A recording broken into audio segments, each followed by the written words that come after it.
Hello, everybody, and welcome back to our next module about the sales mistakes that we make in our course on getting more patients and clients. Yep. So, huge problem that a lot of people have, and we're going to talk about a bunch of different sales mistakes people make, but one really common one is underpricing their different packages.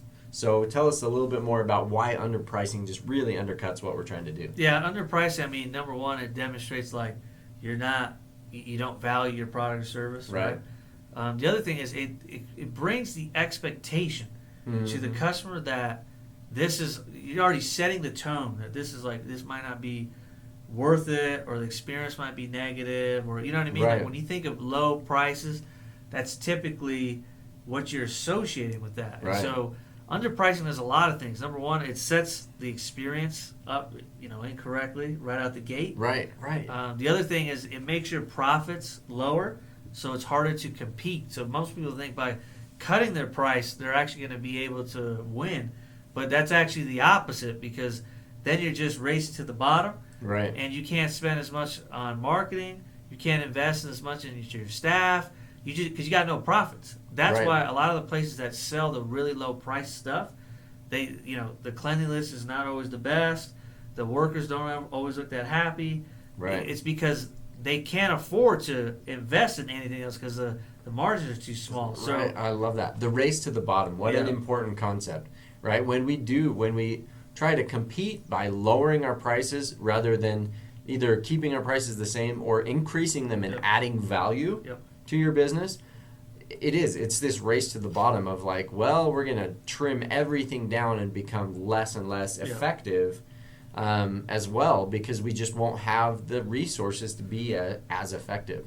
And I see that all the time in all types of businesses, but in healthcare, it happens a lot where we devalue ourselves, where we're willing to see people for just the price of their copay or things like that, where I see that in physical therapy practices all the time, where they'll see somebody for $40 or $70 when what they would normally get from an insurance company is much more than that. Yeah.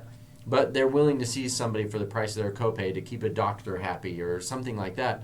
And really what they're telling that doctor and that patient and themselves is, my time isn't worth more than $40. And so when you do that, you really devalue your business, your product, and you send that message to that patient and everybody in that process that you're really not worth more than that anyway, and that their time isn't worth more than that, right? That's really a message you send to that person, is that their time isn't worth more than that $40 to you. Whereas really when you charge more, you're saying this time that we spend together is super valuable. Yeah. And so you better do what I'm recommending that you do. You better go home and do those exercises, because these are valuable. You're paying good money to get this advice, so you better do the things that we're talking about. Otherwise, if you charge $40 for a treatment that's an hour long, you're going to get $40 worth of compliance as well. Exactly. Right? And the other thing is, underpricing in a lot of ways is a form of laziness. Mm-hmm. It's a form of not wanting to do the work necessary to demonstrate the value and to improve your business. And to it's more of coming from a mindset of fear. Yeah. Right? Like, let me charge less because they might get upset, or they might smack me in the face if I tell them that my prices are this much. Right. When really, that's never happened to me. I've never pitched a price once where I got smacked in the face for being too expensive. Right. And so that's where underpricing is doing a disservice to a lot of people. So when true. it comes, especially though, the practice or the gym or the trainer or whatever. Right. It does them a disservice in a lot of ways, because if you don't have, a way to kind of make that money back, in forms of upsells in some way, which if you have the mindset of underpricing, you're probably not even close to thinking about upselling anything, right? Or selling more of anything, or recurring sales, right? Because you're thinking of just underpricing. So, right. I don't think it's a good idea to do underpricing. Agreed. I just saw a post from somebody else that I follow that said they were just at a clinic where they charge $450 per visit for a 1 hour visit.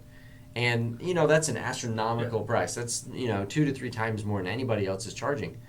And their justification was, now we can provide the level of experience for our clients that we want to be able to provide. Yeah. You know, at $80 a visit, we couldn't provide that experience. Exactly. And so we were running this bargain basement style business instead of providing this high class experience. And so, not everybody can afford the $450 a visit. Yeah.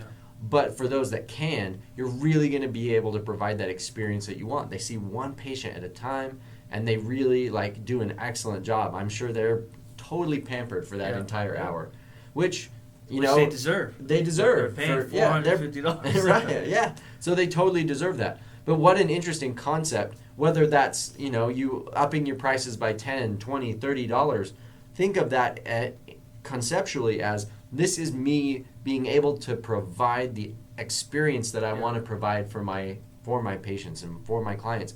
By increasing my prices, I'm actually helping them more, because I can provide a better experience. Because instead of seeing 4 patients an hour, I can see 1 to 2 instead. And I can really provide that knockout experience, so that 5-star experience that you want to provide. And that's where you could actually make more, work less, which that's a lot of people's goals, right? Right. Absolutely. And if you want to do that, we got to go back to taking care of yourself. Your energy has to be right. Right. If you only have 2 or 3 clients a day, and you're providing this low, it just puts you in a state of mind that's a lot different than just the churn and burn. Just give me your $5 here. Go ahead and step in and do this, and see you later, and on to the next. Well, look at companies that do have really low price points, and how happy are their employees, like you talked about. They're not, because they're having to have such high turnover of customers to stay in business that it's backbreaking. Yeah. So underpricing, definitely always be researching your prices to make sure that because if you're the only one in town and you're charging 50% less, the only people that are hurt are yourself and your customers. Right. Because you could be doing a lot more for them if you charge more. Right. Yep. It allows you to provide so much more, and really it hurts you and your customers as much as anything else. So, there you go. Underpricing. Don't do it. Figure out what you need to charge to be who you want to be for your patients, and that's the best way to go about it. And you'll be better for them, and they'll actually like it more. So awesome stuff. Thanks, Greg, for helping us understand why underpricing is killing businesses all the time. We're going to hit some more strategies that cause us to fail in business. So some of these sales mistakes on our next video. So stay tuned.